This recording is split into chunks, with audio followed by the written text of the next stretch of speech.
Bonjour la famille, j'espère que vous allez bien. Ici votre frère l'Afro-Canadien. Aujourd'hui, on va parler d'une situation ici qui m'a un peu dépassé quand je l'ai lu. Ce sont les parents qui poursuivent l'école à cause de la note zéro qu'on a donnée à leurs enfants, à leur enfant.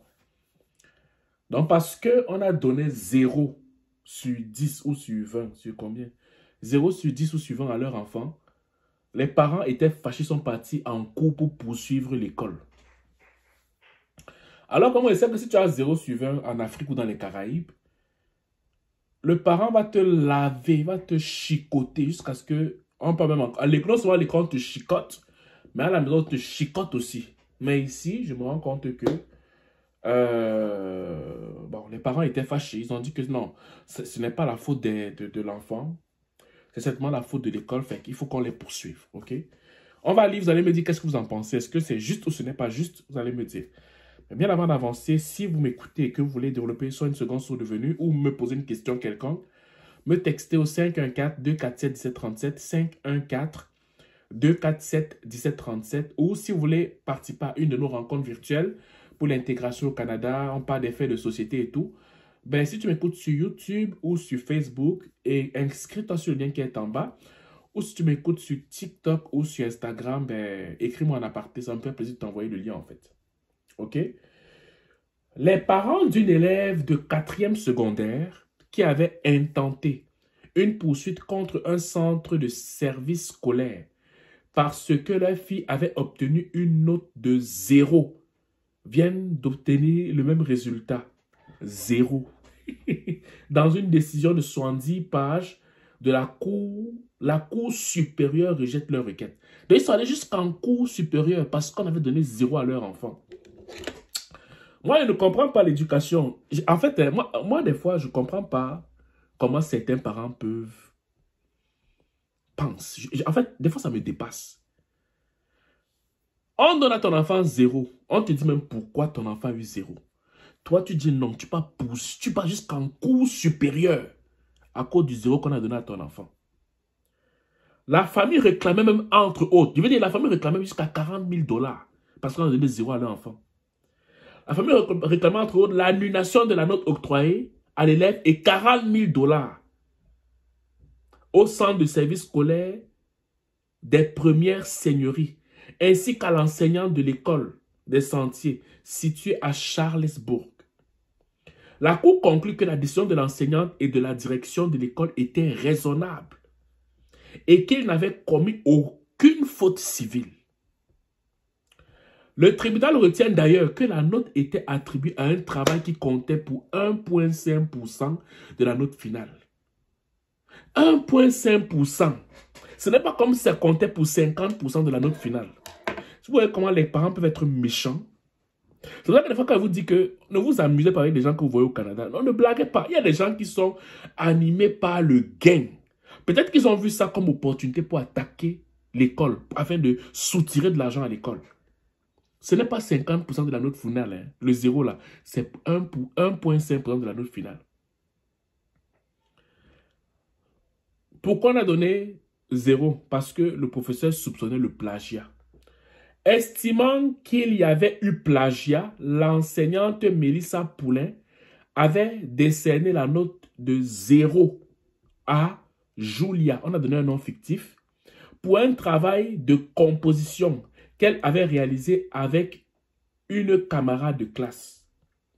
Une autre équipe s'est retrouvée avec un texte similaire, soulevant des soupçons de plagiat de la part de l'enseignante.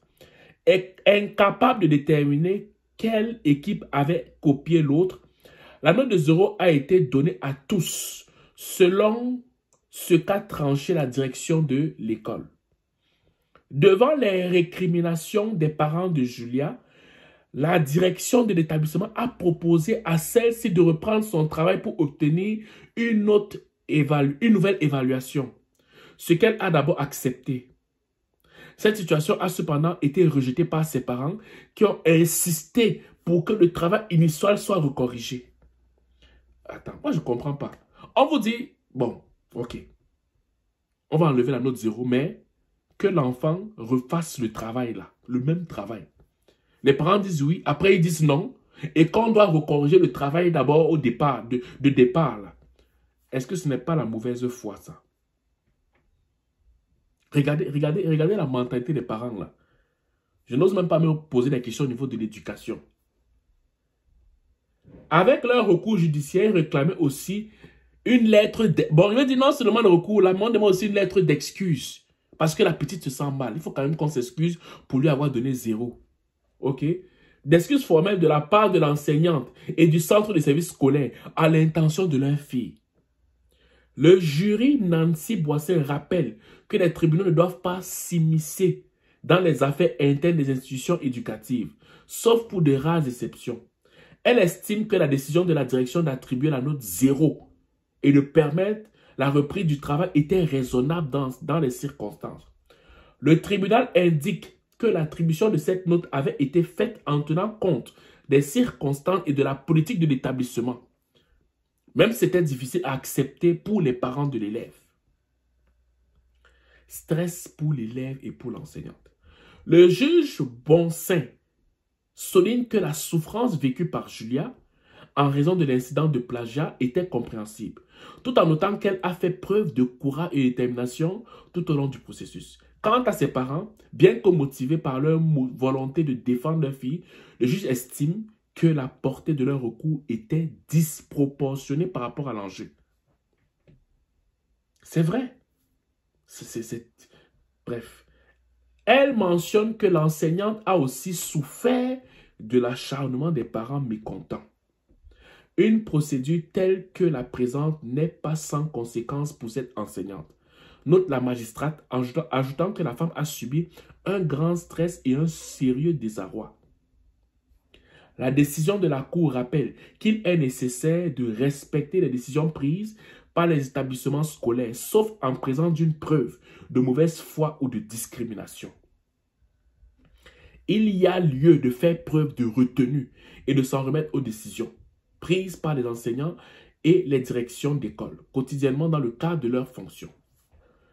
Le jugement souligne que les enseignants et les directions d'école doivent prendre des décisions difficiles et sensibles, comme celle d'attribuer une note de 0 à des élèves impliqués d'un travail de plagiat.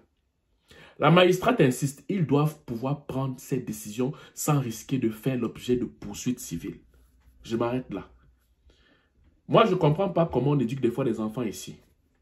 Je ne comprends pas des fois la place qu'on donne à certains enfants.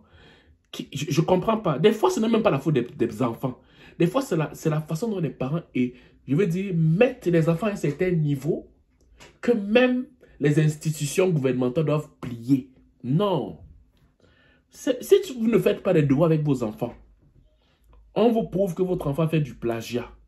On te dit, ok, bon, laissons le plagiat, laissons le 0. Que l'enfant recommence à 0, tu refuses. Ça veut dire que c'est toi le parent qui est animé de mauvaise foi. C'est dommage. Je trouve ça dommage, mais vraiment, il y a des choses que si tu n'entends pas, tu ne vas pas croire. Et ça, je ne croyais pas que ça pouvait arriver en fait. Donc, je voulais vous partager cette histoire. J'espère qu'elle va vous sensibiliser à prendre le temps d'éduquer vos enfants comme il faut. Ne prenez pas vos déboires. Vous permettez, vous partez poursuivre d'autres personnes alors que vous avez manqué de jugement en ce qui concerne l'éducation que vous étiez censé donner à vos enfants en fait. Voilà. Sur ce, j'espère que cette vidéo vous a sensibilisé. Passez une excellente journée ou une excellente soirée, dépendamment du lieu où vous m'écoutez. Ciao.